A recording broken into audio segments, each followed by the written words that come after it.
Hi friends, cook with সোনালি চ্যানেলে সকলকে স্বাগত। আজ আমি নিয়ে চলে এসেছি হেলদি টেস্টি ওটসের খিচুড়ি। আমার হাজব্যান্ড একটু হেলদি খেতে পছন্দ করে, আর এই খিচুড়িটা ওর ভীষণ ভালো লাগে। আপনারা যারা হেলদি খেতে পছন্দ করেন, আশা করি তাদেরও এই রেসিপিটা খুব ভালো লাগবে। তো চলুন শুরু করা যাক আজকের রেসিপি। এখানে আমি গ্যাস ওভেনের ওপরে একটা কড়াই নিয়ে নিয়েছি, আর এই কড়াইয়ের মধ্যে দিয়ে দিচ্ছি 1/2 টেবিল স্পুন ঘি। এই ঘিয়ের জায়গায় কিন্তু আপনারা সাদা তেলও ইউজ করতে পারেন। আর এর মধ্যে দিয়ে দিচ্ছি 1 পিস শুকনো লঙ্কা আর 1/2 টেবিল চামচ মতো গোটা জিরে। এটাকে একটু নাড়াচাড়া করে ভেজে নিচ্ছি। এখন দিয়ে দিচ্ছি এর মধ্যে 1/2 টেবিল চামচ মতো গ্রেট করে নেওয়া আদা, আর আদাটাকেও ভালো করে নেড়ে চেড়ে ভেজে নিচ্ছি। এখন এর মধ্যে দিয়ে দিচ্ছি একটা মিডিয়াম সাইজের পেঁয়াজ কুচি। পেঁয়াজটাকেও একটু নেড়ে চেড়ে নিয়ে এর মধ্যে দিয়ে দিচ্ছি একটা মিডিয়াম সাইজের গাজর কুচি আর কিছুটা পরিমাণ বিনসের কুচি। সবজিটা আপনারা আপনাদের মন পছন্দ অনুযায়ী দেবেন, আর যতটা পরিমাণ পছন্দ করবেন সেই অনুযায়ী দেবেন।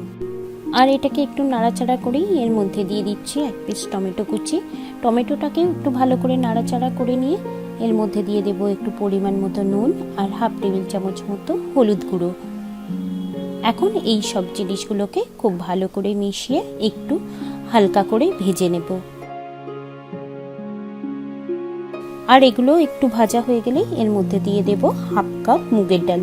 এই মুগের ডালটাকে আমি শুকনো কড়াইতে আগে ভেজে নিয়েছিলাম, তারপরে ওটাকে ভালো করে ধুয়ে আধ ঘন্টার জন্য ভিজিয়ে রেখেছিলাম। আর এটাকে একটু নাড়াচাড়া করে নেওয়ার পরে এর মধ্যে দিয়ে দিচ্ছি 1/2 টেবিল চামচ লঙ্কার গুঁড়ো আর 1/2 টেবিল চামচ জিরের গুঁড়ো।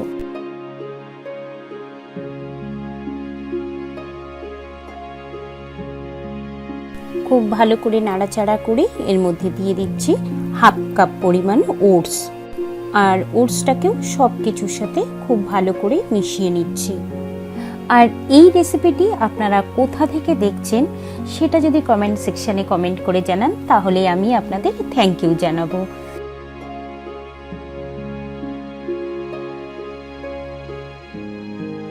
এখন এর মধ্যে দিয়ে দেব পরিমাণ মতো জল, আর এই জলটা দেওয়ার পরে একটু ভালো করে মিশিয়ে নিয়ে এটাকে একটা প্রেসার কুকারে ট্রান্সফার করে নিচ্ছি।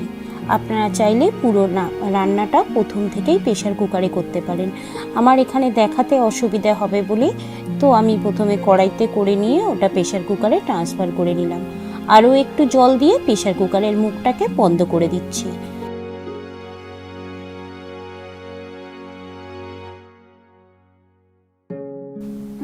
আর প্রেসার কুকারের মুখটা বন্ধ করে 2টো হুইসেলস দিয়ে দেব। আর 2টো হুইসেলস দেওয়া হয়ে গেলে গ্যাস ওভেনটাকে বন্ধ করে প্রেসার কুকারের হাওয়াটাকে একদম বের করে নেব। তারপরে ওটাকে খুলে এটাকে একটু ভালো করে নাড়িয়ে চাড়িয়ে নেব।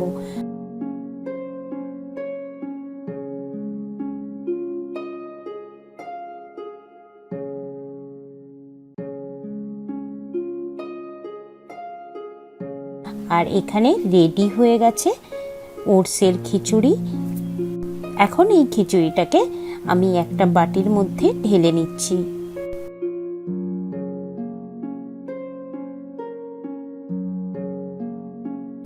আর ওপর থেকে আমি কয়েকটা কাঁচা লঙ্কা কুচি করে রেখেছিলাম সেটা দিয়ে দিচ্ছি।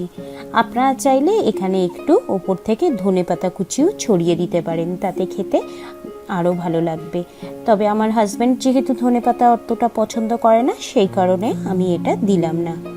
এখানে রেডি হয়ে গেছে ওটসের খিচুড়ি। আশা করি এই রেসিপিটি আপনাদের ভালো লাগবে।